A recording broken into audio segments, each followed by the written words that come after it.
Update muna nga tayo sa mundo ng basketball at gayon na rin sa iba pang sports. Update din tayo dito kay Kevin Kembao at sa ginagawa niyang training sa Amerika. Sa latest update nga kay KQ ay nagpaulan ito ng 3 points at wala talagang sablay at masasabi nating ready na siya sa kanyang NBA dream. Samantalang ang Gilas Pilipinas naman ay nagpapalakas ng pangangatawan at handang-handa na sa FIBA Asia Cup. At ito namang head coach ng Chinese Taipei ayaw talagang mag-move on at may pasaring na naman. Ngunit bago nga tayo magpatuloy, pakipindot naman ang like, subscribe at ang notification bell para updated ka sa susunod kong i-upload. Pakipollow na rin ang aking Facebook page na Pinoy Viral Sports Official. Maraming salamat.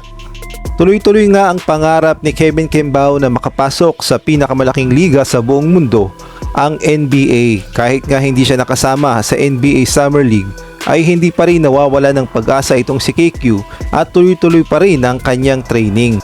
At dito nga sa latest update kay KQ ay sinubukan ang kanyang galing pagdating sa 3 points at makikita natin na walang sablay at napakagaling talaga ni KQ pagdating sa long range at malaking tulong yan sa Gilas Pilipinas na nahahasa si KQ sa mga tira sa labas dahil yan talaga ang kailangan ng Gilas Pilipinas at magiging advantage natin yan lalong-lalo na sa paparating na FIBA Asia Cup at pogi points yan kay KQ. Malay natin may makapansin na mga NBA scout at maimbitahan pa si KQ sa mas maraming NBA private workout.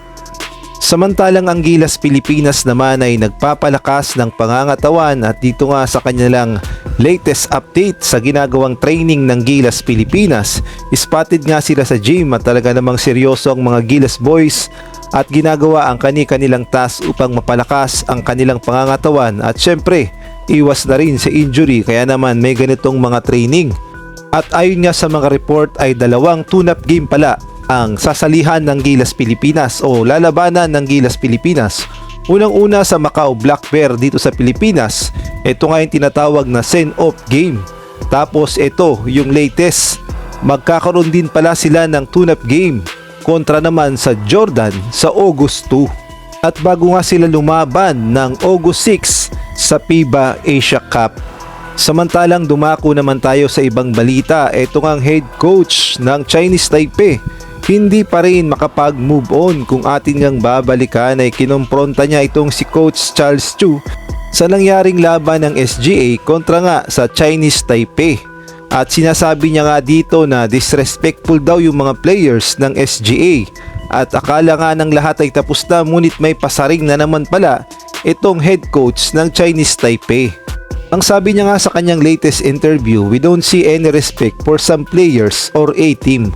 I don't want to say names. That's not my style. So I want to share to you and to my team that we cannot accept dirty fouls, trash talking, and unsportsmanlike foul. Kaya naman binibiro o niloloko nga itong head coach ng Chinese Taipei na iyakin. Ito nga si Coach Tu Chi.